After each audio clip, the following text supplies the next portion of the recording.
কিন্তু এই রাজ্যের সরকার তারা একদিক থেকে ত্রিপুরার যে জনগণের প্রতি তাদের যে দায়বদ্ধতা এটাকে তারা স্বীকার করে না,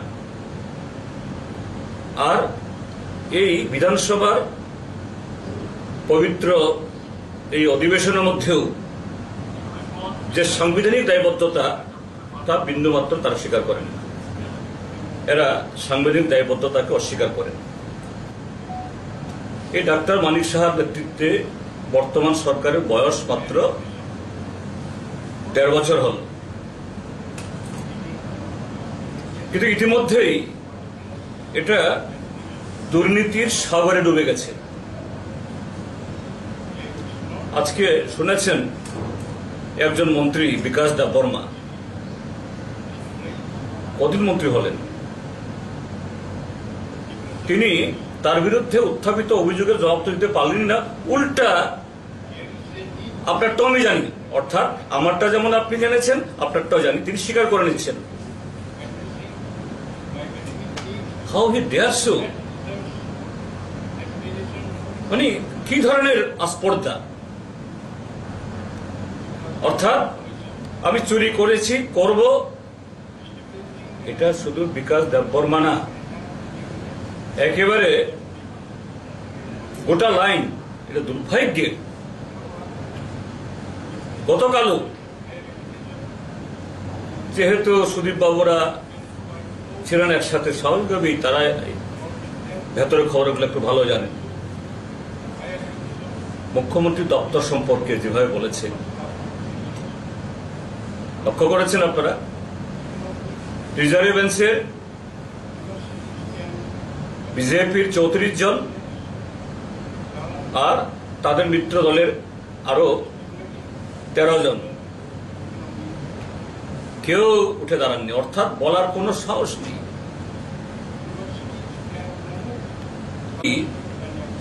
আরো ৩.৫ বছরে কি হবে ত্রিপুরাজ্য, আমি ভাবতেও ভয় পাচ্ছি, আমার লোম দাঁড়িয়ে যাচ্ছে। আমার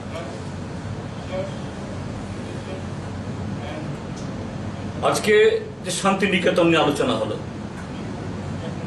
এর আগেও যখন এই বিষয়গুলো আমরা উত্থাপিত করি, আপনারাও ত্রিপুরাজ্যের প্রেস সত্যিকারী নাগরিক দায়িত্ব পালন করেছেন, আপনারাও, আমরা উত্থাপন না করে নিজে থেকে আপনারা অন্তর্তদন্ত করে সব পত্রিকা আপনারা তুলেছেন, আমি অসংখ্য ধন্যবাদ জানাই।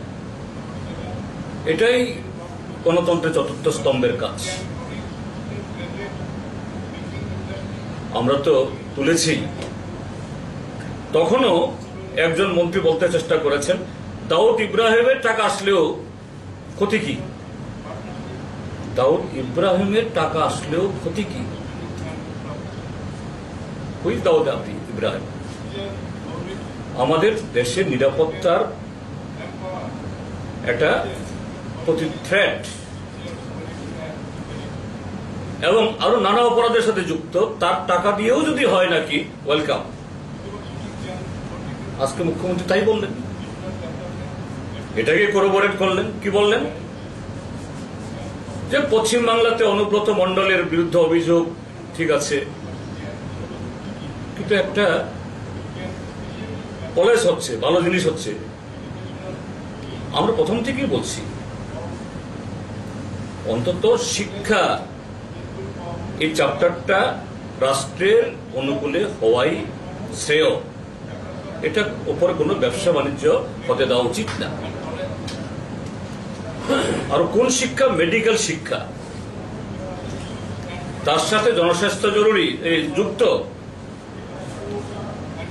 মুখ্যমন্ত্রী বলছেন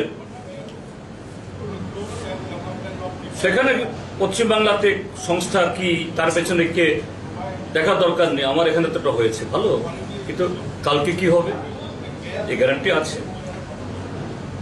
আমরা অত্যন্ত গঠনমূলক ভাবে এত বড় ত্রুটি পরও গঠনমূলক ভাবে আমরা বললাম ঠিক আছে এটা বন্ধ হোক, এই দাবি কিন্তু আমরা কেউ বলিনি। তার অ্যাডমিশন বন্ধ করা আমরা কেউ বলিনি। ঠিক আছে, হয়েছে, কারণ ১৫০ জন ছাত্রছাত্রী ভর্তি হবে, ১৫০ জন ডাক্তার বেরোবে ত্রিপুরা থেকে, ৭৫ জন, ভালো কথা। কিন্তু মাঝপথে যাতে তাদের মধ্যে কোনো অন্ধকার না নেমে না আসে। আমরা বললাম একটা জয়েন্ট এই মানে মেম্বার এমএলএদের একটা কমিটি হোক, লেজিসলেটিভ একটা কমিটি হোক, আমরা এক্সামিন করে যদি সেখানে কোনো ফ্ল থাকে, if there is any flaw, যাতে এই সংস্থা এখান থেকে পালাতে না পারে। অর্ধেক পথে আমাদের রাজ্যের ছেলে মেয়েদের জীবন যাতে স্তব্ধ না হয়। একটা সময়েতে মুখ্যমন্ত্রী বলেও ফেললেন, এটা হলে আমার তো আপত্তি নাই। তো এই জায়গায় দুর্ভাগ্য, গত 3 দিন ধরে দেখছেন, এর আগের অধিবেশন দেখছেন, যিনি প্রিসাইডিং অফিসার মানে মাননীয় স্পিকার, আমি গত 2 দিনও বেশ কয়েকবার আমার বলতে হচ্ছে, আপনি দয়া করে এই চেয়ারকে খাটো করবেন না।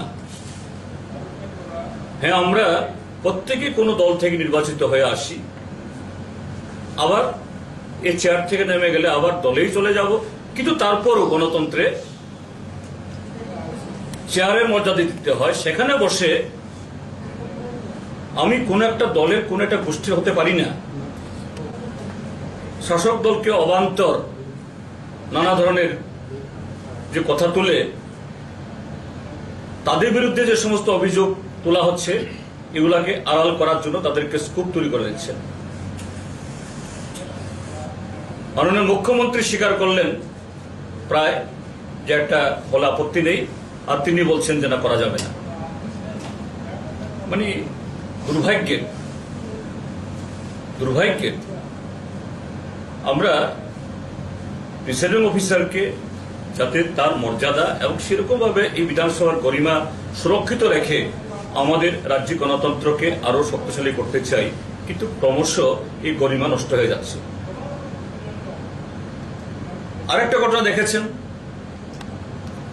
আজকে সকালবেলা সকাল 9:30 নাগাদ হঠাৎ আমার বাড়ির সামনে কিছু লোক এসে পরিচয় শুরু করেছে। 60-70 জন হবে, কালো কাপড়, হাতে লাঠি সুটা, ব্যাগে অন্য কিছু থাকতে পারে। হঠাৎ করে বলছে জিতেন চৌধুরীকে পদত্যাগ করতে হবে। কোথায় পদত্যাগ করতে হবে জানি না। আমি আমার বাড়িতে বসে আছি, আমাকে বলছে জিতেন চৌধুরী গো ব্যাক। আমি কোথায় গো ব্যাক করবো জানি না। এবং অশ্রাব্য অশ্লীল গালিগালাজ সব ভিডিওতে ধারণ করা আছে, ইতিমধ্যেই সোশ্যাল মিডিয়া এসছে। এবং যারা চেনেন এদেরকে বলছেন এরা তো অমুক এলাকার বুথ মেম্বার, অমুক এলাকার শক্তি কেন্দ্রের নেতা, অমুক মন্ডলের লোক। এটা কিসের, কি কারণে হঠাৎ করে হল? পরশুদিন যে মন্ত্রী সুধাংশু দাস, তার একটা অত্যন্ত অগণতান্ত্রিক, অসাংবিধানিক একটা ভূমিকা সোশ্যাল মিডিয়াতে পাবলিকলি, এবং আজকে যে বিষয়টা আলোচনা হয়েছে আমাদের এই ইসলামউদ্দিন সাহেব তুলেছেন এত সুন্দরভাবে, ছোট্ট কথায় একেবারে আন্তর্জাতিক পরিসরে, যাতে আমাদের শান্তি সম্প্রীতি এটা ব্যাহত না হয়। কৈঠরাবাড়িতে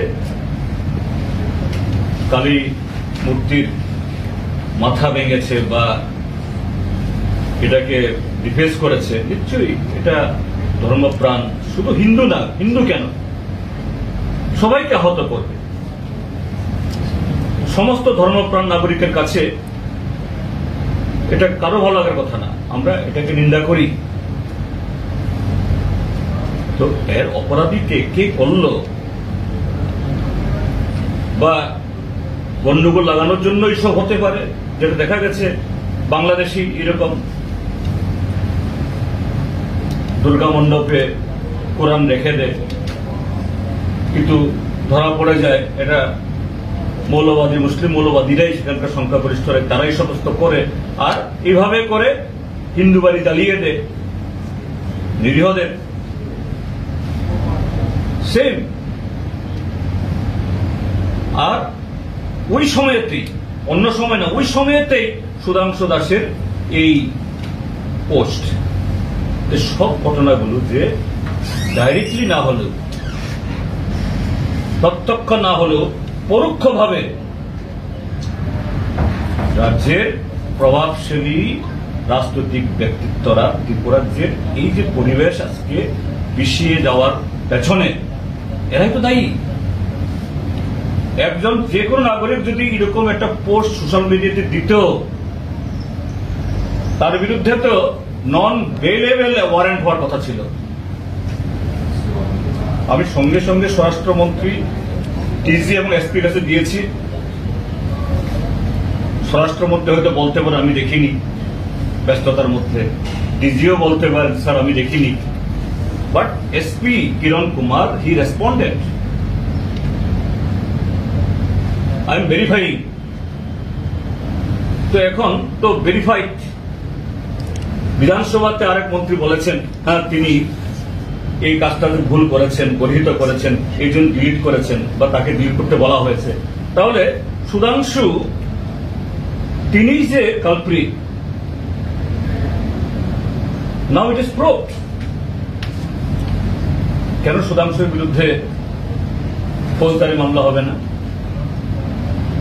বা তাকে ওয়ার্নিং দেওয়া হবে না? আজকে সেদিন সংবিধান মেনে চলার বলেছে, আমরা অন্য কথা তো আলোচনা হয়নি। বিষয়টা উত্থাপন করেছিলেন বিরোজিৎ সিনহা মহোদয়, সেকেন্ড করেছেন গোপাল রায় মহোদয়। ওই প্রসঙ্গে আমি বলেছি যে না, একজন মন্ত্রীকে এই জাতীয় পোস্ট দেওয়া অনুচিত, এটাই বলেছেন। এটা তো কোন ধর্মীয় বিশ্বাসকে তার বিরুদ্ধে একটা শব্দও উচ্চারণ করেনি, কিন্তু আজকে আমার বাড়িতে পাঠিয়ে দিল। তাহলে এই ঘটনার পেছনে কাদের হাত? প্রমাণিত শাসক মন্ত্রী। এভাবে গণতন্ত্রের কন্ট্রোল করার জন্য এরা লেগেছে। গতকাল পঞ্চায়েত নির্বাচন কথা বলা হয়েছে, আমরা সুনির্দিষ্টভাবে বললাম অমুক তারিখে অমুক সময়েতে এইভাবে। আরেক মন্ত্রী তার খণ্ডন করলেন কিভাবে? 42 বছর আগের কতগুলি কথা। আর 42 বছরের শীর্ষের সরকার সেই ঘটনাগুলি কেন হয়েছে তার জবাব দিয়েছে, এরাইনি। তারপর তারা যদি বলেন এসব হয়েছে, তখন তো হোক, আমরা তো রাজি। অর্থাৎ তারা জাস্টিফাই করছেন, এই ঘটনাগুলি জাস্টিফাই করছেন, অস্বীকার করতে পারছেন না। বলছে আইন আইনের পথে চলছে, আইন আইনের পথে চলছে, চলছে না। এইভাবেই আজকে এমনকি এই যে ব্লাড প্রশ্নে সে বিষয়গুলো আলোচনা হলে সেদিন কত দমকানি নাদ হচ্ছে, কঠোর শাসন হচ্ছে, এই হচ্ছে সে হচ্ছে। অধিবেশন ফেলে মাননীয় মুখ্যমন্ত্রী দিল্লি চলে গেলেন, ঠিক আছে গেছেন। কোন কোন খবরের কাগজে এটাও দেখলাম তিনি রিলিফ নিয়ে কথা বলেছেন, কিন্তু একটা কথা বলতে পারলেন না জানা ত্রিপুরা সরকারকে এসডিআরএফ 40 কোটি এসছে, এটা তো রেগুলার আমরা যা পেতাম তার একটা অংশ, তার সবটাও না। এটা ফ্ল্যাট না হলেও টাকা আসতো, কিন্তু সরকারে যেখানে বলছে প্রিলিমিনারি 18,000 কোটি টাকা ক্ষতি হয়েছে, প্রিলিমিনারি, এতে 18 কোটি টাকাও ওই 40 কোটি নিয়মিত আসার বাইরে 18 কোটি টাকা আসলো না। কি আসবে আশ্বাস দিতে পারলেন না। তো এই সরকার একটা ইনসেনসিটিভ, সংবেদনহীন সরকার। জনগণের প্রতি তার কোনো দায়বদ্ধতা নেই।